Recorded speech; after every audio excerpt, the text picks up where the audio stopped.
This is a question for all the men out there. What stops you from asking a girl on a date? Because it's been 3 years and nobody has knocked on my door. Nobody has knocked on my door. Nobody has slid in my DMs. What y'all scared of?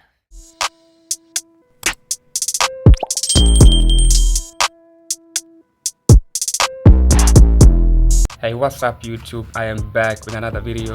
Make sure you watch this video till end because I have a lot to show you and it's shocking. But don't forget to like, comment and subscribe. Now let's get into it. Guys do not approach you at the bar not because you're not pretty, but it's because of this. I've been going to the bars every weekend with my friends, maybe for the past couple months, and I love it. I love socializing, and I'm single. And my friend and I were talking at the bar the other weekend, and we were talking about how we've never been approached by a single guy before. Like, maybe ever, which is just insane to think about. Like, I can name a couple occurrences where they have, but it was like people from Europe, and they're like a different breed of people, okay? So I feel like the culture in America is way different. Guys do not want to approach you, not because of how pretty you are or how you look, but it's really because they're scared of you. And then us women over here who are single are thinking like, we look amazing, we did our makeup, we chose the perfect outfit.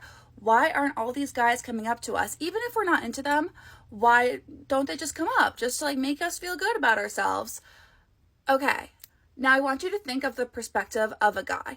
I'll never know what's in a man's head, but I have a pretty good idea from like my guy friends and going out a lot. Guys are intimidated by you, okay? They don't all have that courage or charisma or just bravery to go up to you like you have to somebody else. And on top of just being intimidated by going up to a stranger in general, you're probably surrounded by a big group of friends. And even worse if you're surrounded by your guy friends, because they're going to assume that you're dating one of them, and no one wants to go up to a girl who's surrounded by a bunch of guys, okay? It's just a cock block. So now you're probably thinking, okay, we have this information, but what do we do with it? First off, I don't really think bars are the best place to really find a relationship. It's great to meet people, have fun, really get to know other people. But if you're putting all your eggs in one basket and really putting so much pressure on finding a guy that will take you seriously, it's going to be very hard. The other thing is that we always make fun of dating apps a lot, but I think the percentage is something like 60% of people now meet their significant other on the internet. Because people don't go up to other people anymore because they know they can meet you on a dating app. It's so much easier. This past Saturday, I literally went up to a group of guys and was like, do you want to play cards? I wasn't attracted to any of them, but I'm so happy I did it because I made a new group of friends and it was so much fun.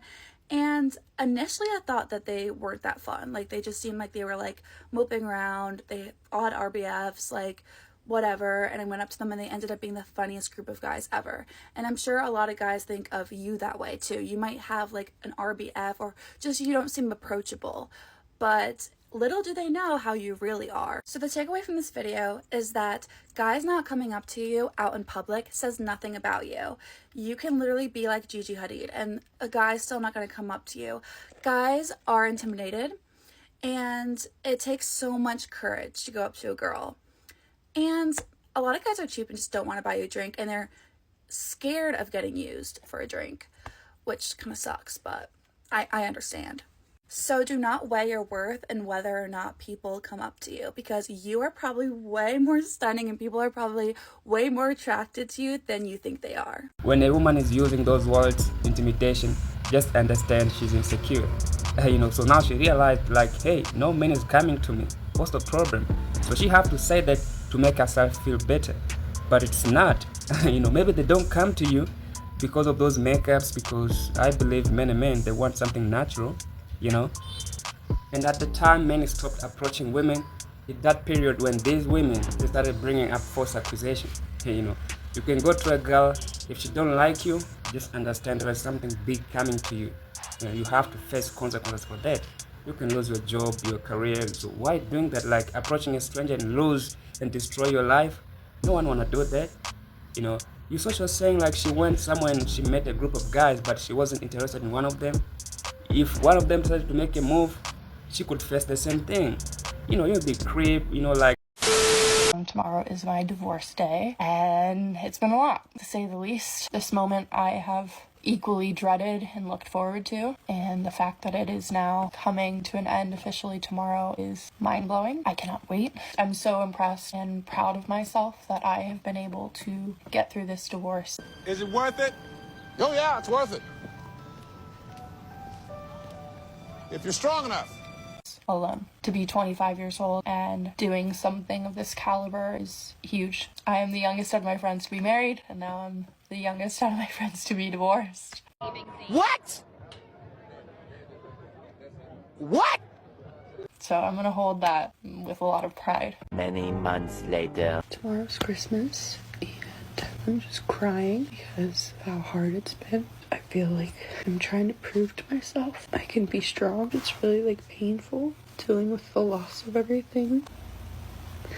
Not having my husband.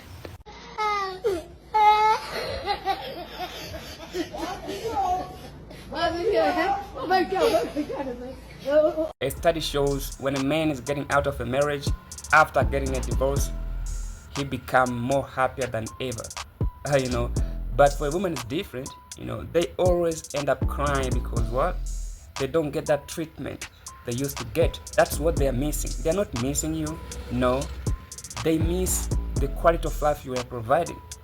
So now there's no man stepping in their life. Even if so, he's not doing the same as the husband. Men are so dumb. Women can literally drop hints every day for weeks, months, and years, and men still wouldn't get it. I hope this got your attention, because guess what?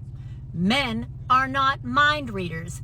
They are simple-minded, not dumb. Simple-minded meaning they like to think of things point A to point B in a straight line, versus women who like to go from point A, do a somersault, backflip, back handspring, cartwheel, loop-de-loop around point B, another back handspring, then land on point B. Stop expecting men to be mind readers, because the risk of misunderstanding always outweighs the benefits of trying to interpret those hints. And this goes for anyone. If you're not grown enough to communicate like an adult, then you're not grown enough to be in a relationship. Remember, point A, point B, straight line, efficient. Keep dropping facts. Women, they're always doing that. And it doesn't matter either you're in a relationship or marriage. That's why there are so many marriages are happening. When you tell them why you end up getting divorced, they will tell you hey, I wasn't happy. You know what? Because you're not happy, this is the reason. He wasn't there for me, he didn't give me what I want. But when you tell them did you tell him that? No, but you have to know what I want. It's confusing for real, So they have to change, they have to learn, communicate. Say what you want so someone can know if they can provide or not. But being quiet and doing those signs, hoping, hey, he will understand what I want, and if it's not, you're leaving, that's crazy.